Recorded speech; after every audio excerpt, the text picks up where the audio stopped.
The rain did not fall, it hammered. Miller stood at the center of the staging area, his boots anchored in a deepening pool of runoff. Water cascaded off the brim of his helmet, slapping against his chest.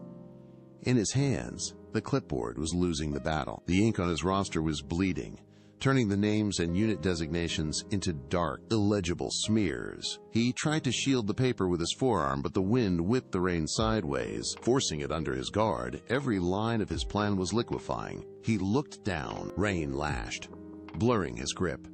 Purpose lost. Flickering lights pulsed. A visual stutter. The ink had finished its migration across the page. Names of units and personnel were now nothing more than gray. Tears bled color. Palm pressed hard, but the remaining sheets were already curling, turning into a sodden, pulpy mass. There was no recovery. Unscheduled arrival, rumble drowned shouts. The engine shuddered to a halt, but the threat intensified. Without warning, the vehicle's headlights flared to life. He raised a hand to shield his face, but the glare seemed to wrap around his fingers. Gray smear.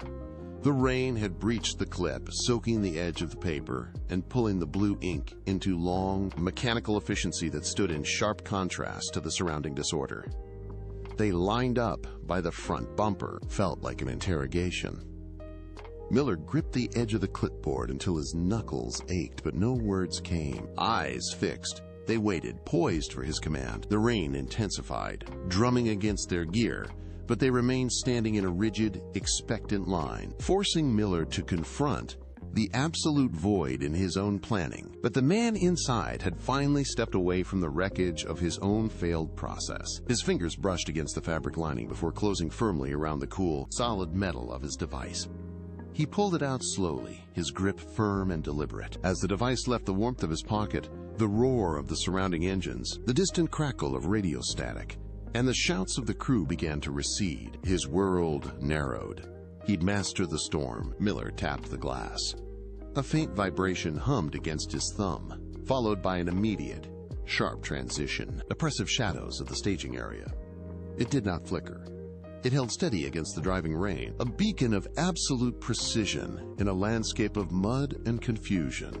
Miller watched as the N.O.R.A. white lines etched the dark glass, dimming emergency lights, turning them into mirrors of the digital map now forming on the screen. He saw the network, he saw the gaps. The interface pulsed with a rhythmic, low-frequency glow, signaling its readiness.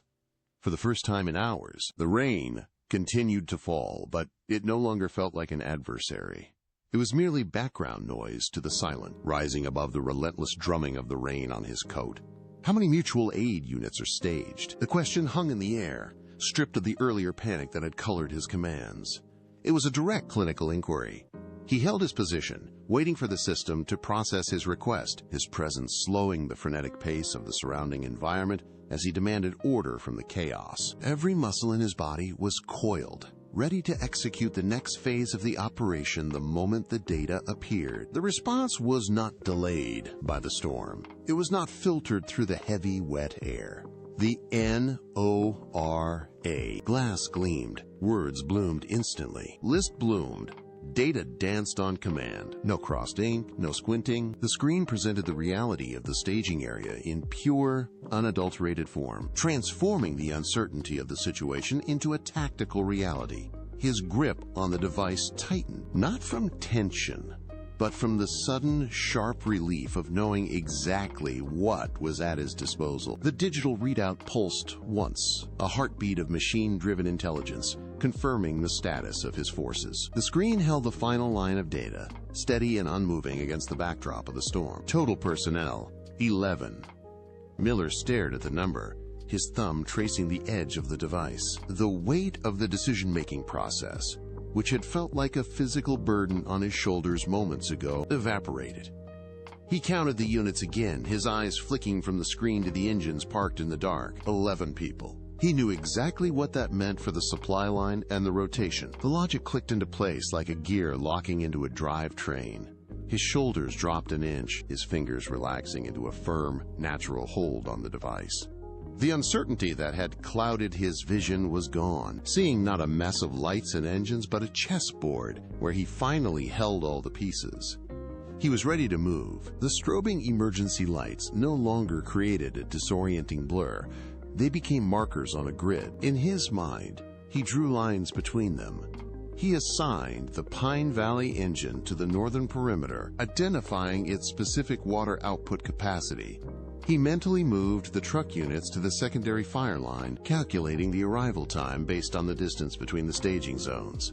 The noise of the scene, the shouting, he saw the gaps in the perimeter and mentally filled them with the available personnel. His mind moved with the speed of the interface, slotting units into roles, shifting resources, and hardening the plan. He did not need to write anything down.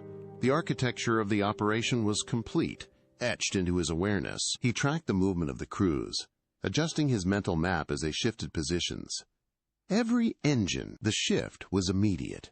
The reactive, stalled energy that had defined the staging area vanished, replaced by the mechanical hum of engines accelerating and the rhythmic thud of equipment being deployed. Miller moved between the units, his presence commanding the flow of traffic. Truck 45. The operator acknowledged with a sharp gesture. Miller tracked the movement of each vehicle. It touched the tired faces of the crews and the steel of the equipment, defining every edge with clarity. The sunrise revealed the true state of the staging area. Where there had been a jumbled, haphazard collection of machinery, there was now a perfect, geometric grid. The engines sat in precise. He checked the display on his device one final time before sliding it into his pocket. The screen went dark. The scene was complete. It was quiet.